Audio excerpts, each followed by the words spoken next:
Hi hello வணக்கம், welcome to திரை விமர்சனம்.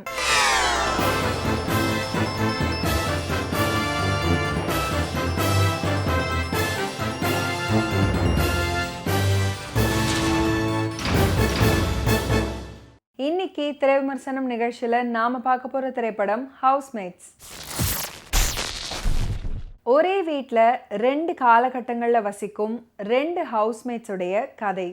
இதில் பேய், அறிவியல், காமெடி, சென்டிமெண்ட் இப்படி கலந்து கட்டி கொடுத்துருக்கிற படம் தான் இது.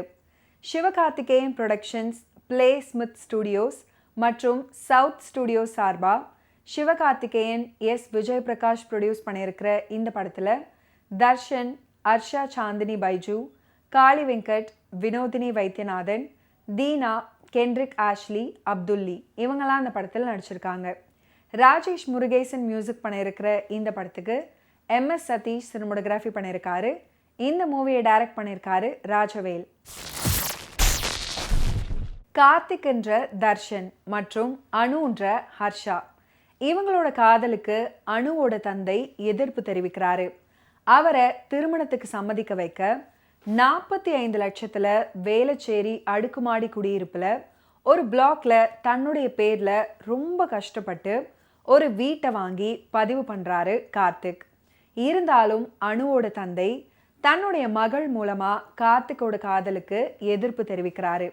அடுத்த நாள் அனு வீட்டை விட்டு ஓடி வந்து கார்த்திக்கோடு பதிவு திருமணம் பண்ணிக்கிட்டு வேளச்சேரியில் இருக்கிற அடுக்குமாடி குடியிருப்புல குடி போறாங்க. சந்தோஷமா போகிற இவங்களோட வாழ்க்கையில ஒரு நாள் இரவு மழை பெய்து இடி மின்னல் தாக்கும்போது ஏற்பட்ட பாதிப்புல அடுக்குமாடி குடியிருப்புல இவங்க வசிக்கிற பிளாக்ல விரிசல் உண்டாகுது. அடுத்த நாள் வீட்டில் அனு அமானுஷ்ய விஷயங்கள் நடக்கிறத உணர்ந்து கார்த்திக்கு தெரிவிக்கிறாங்க. அனு இவங்க வீட்டை சுற்றி நடக்கிற விசித்திரமான நிகழ்வுகளை பார்க்குறாங்க. ஆனால் கார்த்திக்கோ அதை வெறும் தற்செயலான நிகழ்வாகவே நினச்சி தவிர்க்கிறாரு.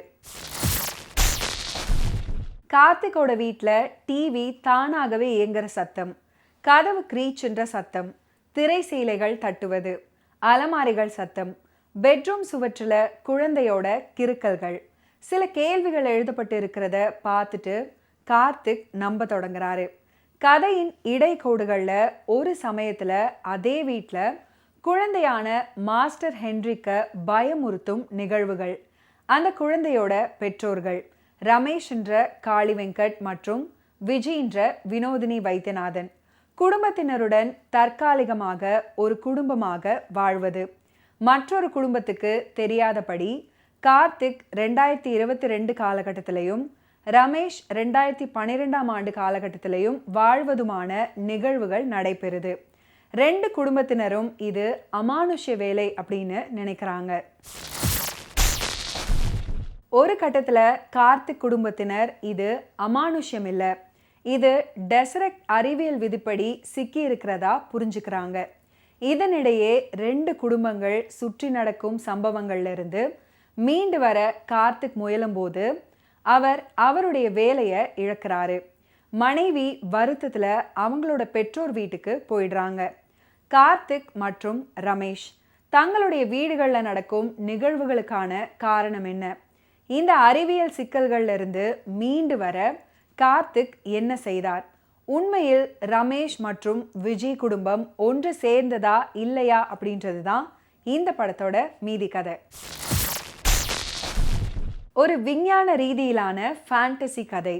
அதை குடும்ப சென்டிமெண்ட், காதல், காமெடி கலந்து கொடுத்துருக்காங்க. இதில் சில கேரக்டர்களை வச்சு அப்படி நடந்திருக்கும், இப்படி நடக்கும், இப்படி முடிக்கும் அப்படின்னு சொன்னாலும் இப்படியெல்லாம் நடக்குமா அப்படின்னு கொஞ்சம் யோசிக்க வைக்குது.